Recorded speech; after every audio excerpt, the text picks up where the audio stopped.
कोई भी ऐसा इंसान है जिनकी बातें सुन के आपको ऐसा लगता है कि यार ये लोग ऐसी बातें कैसे कर लेते हैं, या फिर कोई भी ऐसा इंसान जिसकी बातें सुन के आपको लगता है कि इसके दिमाग में ऐसे ऐसे आइडियाज़ कहाँ से आते हैं, हम तो ऐसा कभी सोच ही नहीं पाते। कोई भी ऐसे इंसान, चाहे वो पास्ट में हो या फिर वो प्रेजेंट में हो, आपको ऐसा लगता है कि यार इनका जो माइंडसेट है, इनका जो थॉट प्रोसेस है, वो इनका इतना अलग कैसे है, इतना यूनिक कैसे है। तो अगर आपको जानना है कि ये जो लोग होते हैं ये कहाँ से हर एक क्वेश्चन का इतना यूनिक सा आंसर निकाल के लाते हैं, जहाँ तक शायद हमारा दिमाग नहीं जा पाता, जहाँ तक शायद हम इतना यूनिक नहीं सोच पाते हैं, इतना अलग माइंडसेट हम नहीं रख पाते हैं, तो ये लोग भी तो सेम ही दुनिया में रह रहे हैं। तो ये लोग ये माइंडसेट कैसे अडॉप्ट करते हैं, कहाँ से लाते हैं। तो अगर आपको भी ऐसा ही कुछ इन्हीं की तरह माइंडसेट चाहिए, इन्हीं की तरह आपको एक यूनिक पॉजिटिव थिंकिंग चाहिए, तो उसका एक काफ़ी ज़्यादा बड़ा रीज़न होता है जो कि इनकी लाइफ में इम्प्लीमेंट हो रखा होता है, और वो है बुक्स। हाँ जी, आपने बिल्कुल सही सुना। Books is one of the main reasons कि जो लोग हैं वो अपने लाइफ में एक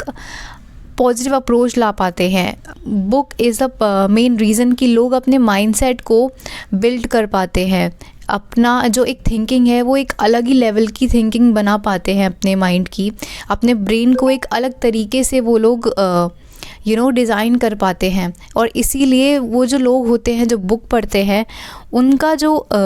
ऑरा होता है, it's something different from normal people. उनकी जो बातें होती है, it's something different from normal people.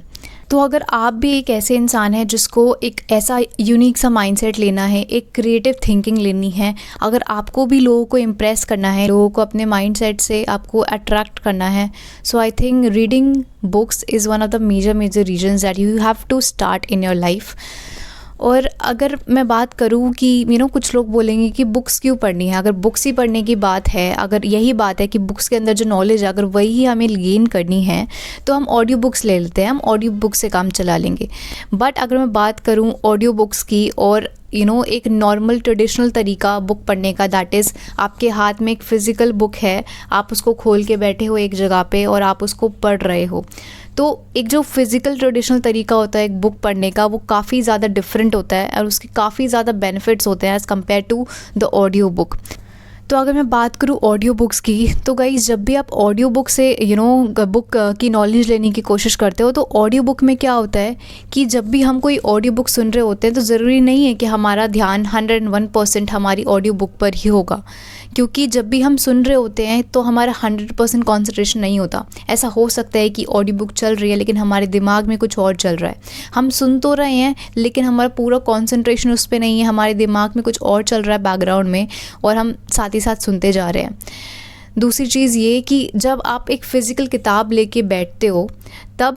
आपका पूरा का पूरा ध्यान जो होता है वो आप बुक में होता है, क्योंकि अगर आप पढ़ते टाइम आपके दिमाग में वही एक चीज़ होती है कि आप जो पढ़ रहे हो उसको समझना है, लेकिन ऑडियो बुक के टाइम पे आप एक मल्टीटास्किंग काम भी कर सकते हो सकता है कि आपको एक काम कर रहे हो कुछ और उसके साथ साथ आपने ऑडियो बुक चला रखी है बैकग्राउंड में और आप वो सुनते जा रहे हो, तो उस टाइम पे आप इतनी ज़्यादा क्रिएटिव थिंकिंग नहीं हो पाएगी आपकी। उस टाइम पे आप मल्टीटास्किंग कर रहे हो, इसलिए आपका ध्यान इधर भी, आपका ध्यान उधर भी है, तो ये एक सही तरीका नहीं है एक बुक पढ़ने का।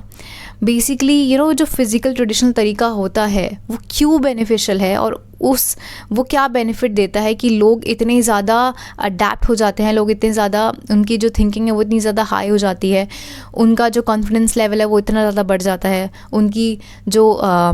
स्पीकिंग स्किल्स है वो बढ़ जाती है, फिर जो उनका ऑरा बढ़ जाता है, काफ़ी ज़्यादा चीज़ होती है, उनका कॉन्फिडेंस, उनका फोकस, ठीक है, उनका कंसंट्रेशन, ये सारी जो स्किल्स होती है उनमें इतनी ज़्यादा कैसे बढ़ जाती है।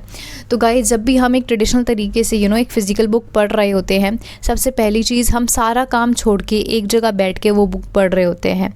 एंड हम एक लाइन पढ़ते हैं तो उसको समझने की कोशिश करते हैं, तो इससे हमारा कॉन्सेंट्रेशन बढ़ता है। अगर आप ऐसे ही पढ़ते जाओगे और समझने की कोशिश नहीं करोगे कि उसमें क्या लिखा है, तो आप आगे कंटिन्यू ही नहीं कर पाओगे।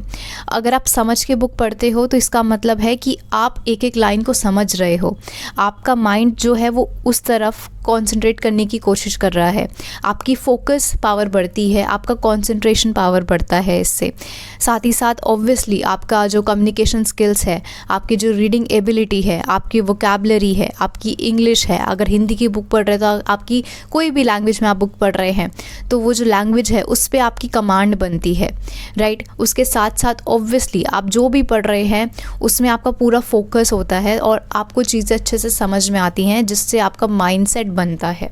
सो गाइज़, फिज़िकल बुक पढ़ने के इतने सारे फ़ायदे हैं। सो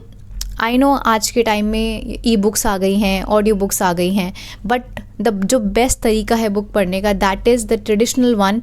क्योंकि ओल्ड इज़ ऑलवेज़ गोल्ड।